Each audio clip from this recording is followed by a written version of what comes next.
चला, आरोग्य काय लेवलचं असतं ते तुम्हाला थोडक्यात सांगतो.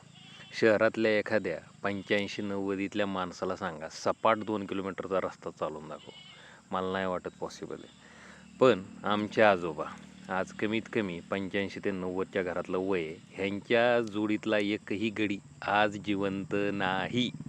आणि हा माणूस पहाडासारखा म्हणजे डोंगरासारखा माळ आहे आमचा, तो 2.5 किलोमीटरचा माळ चढून रोज या शेतात एक चक्कर मारतोय. मी म्हणतोय उन्हात नका उभा राहू, जा सावलीला बसा. पण नाही, हे बघा असं आमचं हे जुनं खोड आहे. पहाडासारखा आमचा आजा, जुनागडी असं म्हणता येईल याला.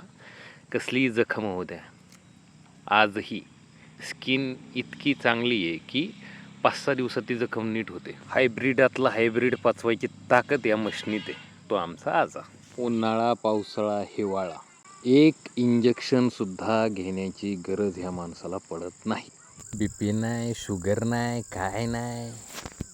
अरे ज्वारी नव्हती, बरबाड्याच्या भाकरी खाऊन दुष्काळ वाटा लावलेली माणसं ती. जिराईत जमिनीतील खडकाचं काळीज असणारी दगडासारखी ही माणसं.